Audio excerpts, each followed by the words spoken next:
What is going on, and welcome back to another video. So today we are going to be working on the Tacoma, and we're going to be installing something that I've been wanting for a very long time. This is going to be the Bilstein 6112 5160 suspension kit for a 3rd gen Tacoma. But this is going to be the 5160 here, and those are going to be the 6112s. And here is the spring for the front. And overall, this is pretty much it for the kit. There's going to be some little hardware here, like this bracket to hold on to the external reservoir for the rear shocks. I did choose to not have the 6112s pre-assembled, just because I wanted to do it all myself, and it's going to save me a little bit of money. Fortunately, I do have spring compressors, so I'm able to do this myself. Now, the way that the 6112s work, they are a standard shock and not a coilover like many people choose to do with lifting their Tacoma. This is going to have these ring clips here that you can set into higher placement so that you can get more lift, and these are all different preset little spots here. Something unique about this kit is you do have the ability to change out the springs if you wanted, per se, a higher spring rate. If you had a bumper and a winch set up and kind of had a lot of weight up at the front of your Tacoma, you can opt out for the Bilstein B12, which I believe is the 650 pound spring. And then they also offer a 700, but that's kind of overkill. For me, I don't have any weight up front, so we're just going to stick with the 600, which is what they recommend. And this should ride nice and smooth. So let's get right into taking apart the rear suspension and getting these 5160s on. So as usual, we're going to need to remove the rear wheels and get this thing jacked up. Hey Jordan, this second. You want to see him? Hello. Yeah, I don't know what's going on. Oh, well, there's. All I saw was Bilstein. That's all I saw. Don't worry about this. But I got some else. Is this for the Miata? That's for the Miata. We're lifting the Miata. Lifted. What do you mean? That was fucked up. Like, Stage 2 lift kit. Sneak peek. Shut up. Sneak peek. This is where the E30 went. This is where the turbo Wait, kit. am I allowed to look yet? Just pick the box up. I'm not gonna. I mean, these guys are already gonna know now on YouTube. Oh, hey Steven, check them out. Wheels for your Tacoma? I'm actually really excited to see what these look like. First of all, what color are they? Well, you just open the box. Okay, Open the box. Nardo gray. Are you vlogging today? We're fucking out here. Ready? Oh, Ready? these are like fresh. Brand new. What? Oh! I already saw the color. Oh! Wow. Wow, wait, those are nice. Really good. Whoa. Oh my god, they're gonna be like really sick. Yep. So was able to get the shock off. A little bit challenging. One thing to note, you have to take the nut off while holding the top of the basically like inner shock itself. Otherwise it's just gonna spin. One thing to watch out for, and then when you're trying to take this off, you're gonna have to compress the shock in order to slide that bolt out. But just like that, we now have the rear shock out, and now we can replace it with the new Bilstein one. How'd you get it out? How'd you do that? Push it up. They pull need the to bolt out. know. How did it? I don't even know how you did that. So you need to compress the shock. Yeah. And to do that, I can't do it right here. But you just have to compress the shock just a little bit so you can slide the bolt out as from you're the bottom. kind of like jimmy rigging that thing. Because it's going to want to push and create opposite force, and it's going to make it tough to get that bolt out. I love it. So we just got around to installing only the rears tonight. It ended up getting pretty dark, so we're going to save the fronts for another day. So due to the fact that it got super dark earlier in those clips when we were installing the rear suspension on the truck, I wasn't able to finish off the part of installing the rears. But it's now been a few days, and I've had the rears on for some time now, and everything seems to be holding up just fine. Basically, the rears come with some very nice instructions and give you detailed ways to install them. So it definitely helps out. Just one thing I noticed right off the bat though is the rear reservoir mounts towards the back on the driver's side, and on the passenger side the rear reservoir mounts towards the front cab. So they're flipped. For some reason it's a little weird when you go to look at it that way, but they tuck in nicely, and at least you can see them from the outside, which is cool. But now that we have the rears all finished, we're going to move on to installing the front, which is going to be the 6112s. So let's get the front of the truck up in the air and start working on the disassembly. So here we have the 6112. Comes with some nice mounting instructions. We have the springs here, which are going to be the 600-pound springs. They do option for the 650 and 700 if you got some weight up front. We are running a stock Tacoma, so we don't really need those. As for the shocks, these things are so beefy compared to the original ones that are up there. We're going to be setting these up in the 6 and 5 orientation with that clip, just because we want to get maximum lift to fit the wheels and tires that I will be going with. So here's what it looks like straight out of the box. They have them, if you don't buy the pre-assembled, they don't put this ring into the right spot for where you want it. But over here, we have everything ready to go. Just need to put the spring on here. And then once we get the top hats off of the stock one, I can start putting this hardware together. Because this side is going to be going onto the passenger side of the Tacoma, we are going to be setting it up on the number 5 circlip location, which you can see here. And then we'll be putting this one, since it's on the driver's side, to the number 6 spot, which is going to be the farthest up. So unfortunately, Bilstein designed these clips to where you need to have a special plier in order to take them off. Standard pliers won't work. If you try to spread it apart, they just snap closed. So I ended up buying these, which I will include these in the description down below. These are a really nice dual purpose plier. So I can spread them open, and then if you flip the switch, it now converts them to standard pliers. And they also come with extra tips, which can be good to removing any other circle clips as well. Now in order for us to remove the front strut, we're going to need to disconnect some of the linkages up here. Starting with the sway bar end link, we're going to take this 17mm bolt off, remove the sway bar. After that, we can move to loosening up the bottom of the strut. Down here, you're going to see this bolt. We're going to need to remove this guy. And then afterwards, we're going to remove the 2 19mm bolts that are on the bottom of the lower control arm. Once we do that, it's going to allow a lot more movement of that lower control arm, and we will be able to slide the strut out. The front shield up here, in order for you to kind of loosen these inner bolts for the lower control arm on both sides, so that it's going to help facilitate that movement of this lower control arm. One thing to note while you're going through this process is these bolts back here do mess with your alignment, and that's how they make adjustments to your alignment. So by you loosening this bolt on the front and the back, you are going to be now setting your alignment off, and it's going to be totally crazy. So one good thing to try to do is to mark with a Sharpie on the inner and outer bolts of each front and the back side, so that you can try to align it as best as possible when you go to put everything back together. So we now have our factory strut out. We are going to be reusing this top hat, so we're going to need to disassemble this. Doing that safely, we're going to need to use some spring compressors, get these things tightened down so that we can loosen this top hat bolt and remove this. And then we can reassemble it all onto the new Bilstein 6112 strut. So it's very easy to compare these to the old Bilstein struts that were on there, which I believe were the 4100s. Those previous shocks that are yellow that come on the off-road Tacomas are much smaller than these. These are absolutely massive, and they weigh a lot more and are going to provide a much better ride when we're off-roading and with the new wheels and tires.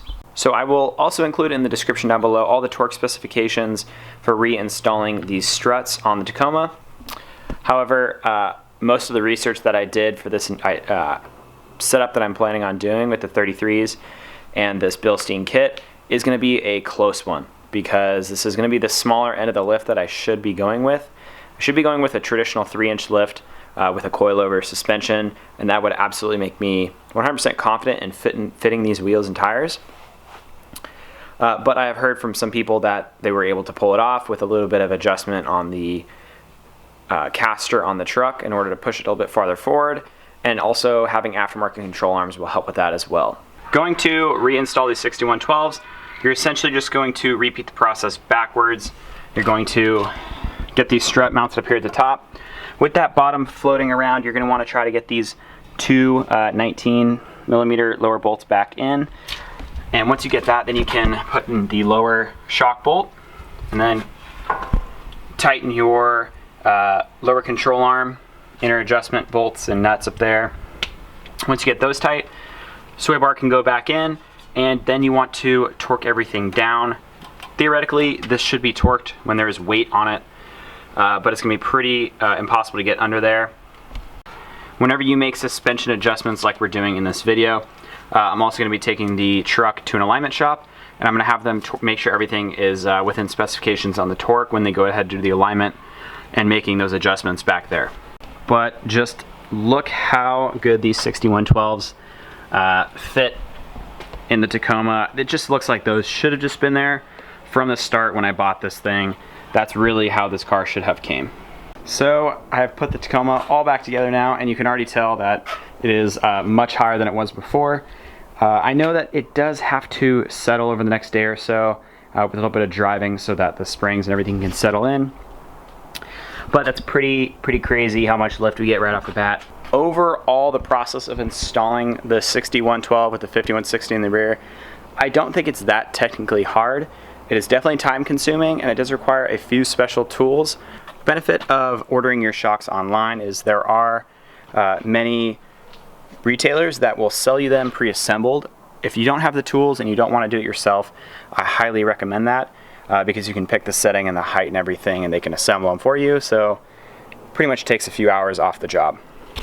Overall, I would say that this install is kind of like on the difficulty of like a 5 out of 10, and it would really only take about 3 to 4 hours for the front and the rear if you bought them pre-assembled. So after completing the whole Bilstein 6112 and 5160 kit install, I noticed that the truck isn't level anymore. Once I did that full installation, I drove it around. I'm really satisfied with the improvement in ride quality. Ride's a lot stiffer, which makes you feel a little bit more in control when you're on the dry pavement. Haven't had a chance to take it off-road quite yet. Hopefully going to be able to do that here in the next few weeks and make a video on it. We're kind of not on a level driveway right now, but I will give you a little look to see what we're kind of working with right now. So the driveway is slanted a little bit more towards the front of the truck. So it's going to be hard to differentiate the actual height gain, but you can clearly see that we have at least 2 inches of lift in the front. Quite a big improvement up here. Moving towards the back of the truck, really love how you can see the shocks and the external reservoir.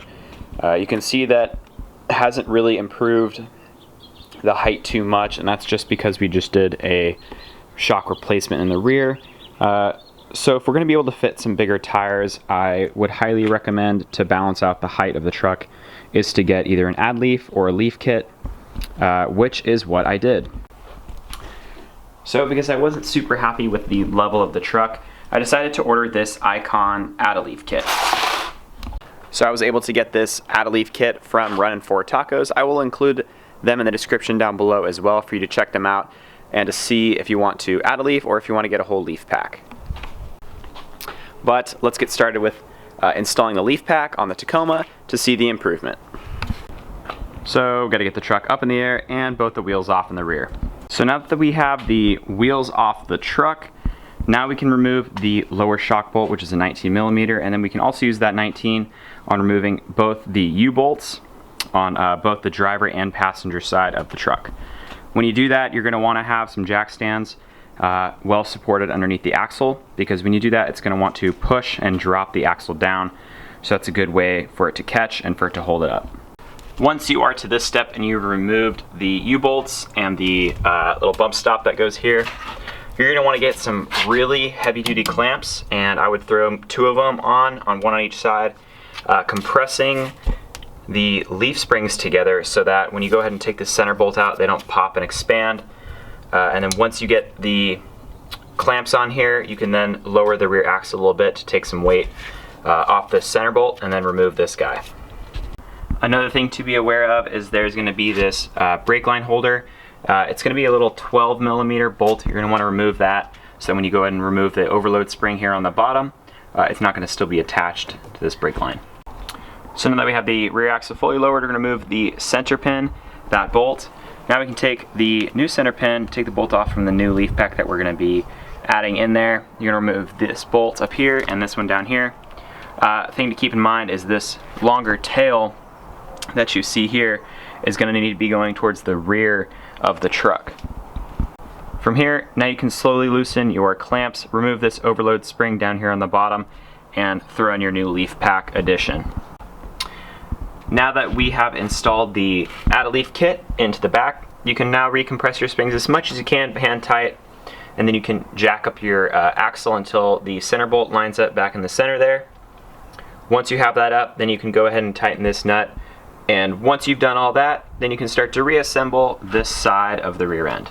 Now that we have the new Icon add-a-leaf in here, with these center bolt or these center pins kind of back in, and we have everything lined up, then we can start to jack up the rear axle again and install the supplied U-bolts and nuts and get everything torqued down.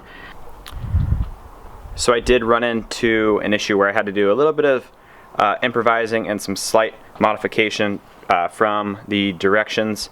Basically, what I'm getting at is the factory 3rd gen Tacoma, some of them had a brake line holder here, and it was originally mounted to the factory overload spring on the bottom, but without that, now I chose to mount it with the new kind of retaining brackets here on the front one on both the driver and the passenger side.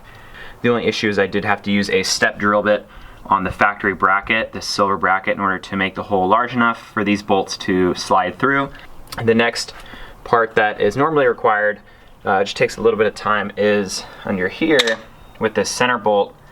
I did have to install an extra nut that I had laying around, chop the top of that stud off in order for the factory bump stop to fit. So we had to cut that so that it's not sitting up higher when you go to put the U-bolts on.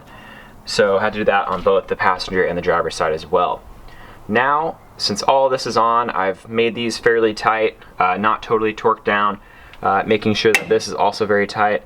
The closest torque specification I was able to find for this is about 55 to 60 foot-pounds. I don't know if that's correct or not, but I made sure that it was extremely tight so that the leaf packs had no space in between them. But like I said, there is no torque spec that I was able to find for this.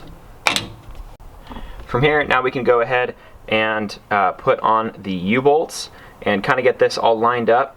Once we get the U-bolts on both sides, then we can raise the axle. It is handy to have a second person help you, so I'll be having my stepdad help me raise up the axle while I line this guy up and get the bottom of the pins lined up to the center of the axle. So the leaf pack is now fully installed. I've got everything now torqued all back to the way it was. After you've torqued everything, now we can throw the wheels back on, get the truck back level to the ground, take it around the block, make sure nothing is loose, and hopefully we will be able to see a noticeable difference with just doing the add leaf now. So as you can now see, the rear of the truck has been lifted by about 1.5 inches to 2 inches, which has completely leveled out the truck, and it looks so much better now. Now we just have to get some bigger wheels and tires on. If you do a little comparison, you can see that kind of that's how much lift we're getting out of the rear now with the add-a-leaf. And fortunately, my neighbor does have a Tacoma as well, and you can see that's how much space he's got. I know it was a long video, but there's a lot of information I wanted to get across. I'm very happy with the Bilstein 6112 5160 kit install. It's a little challenging to get those rear shocks in from what I've found, and the leaf pack was not challenging at all. The instructions that are online and that I provided with you in this video should help you out a lot along the way. Overall, after driving the truck now with the leaf added in the rear, rides a lot stiffer, but just stiff enough to where you think you've got a much bigger, kind of a full-size truck kind of driving style, which is really nice. Once we get the bigger wheels and tires on here, should change the driving experience again, but overall I'm happy with the upgrade we've got so far. Again, I will include all of the extra information down in the description below on this video, where I got all the parts and some of the other informational stuff about them. Again, thank you all for watching today's video. I will see you all in the next one.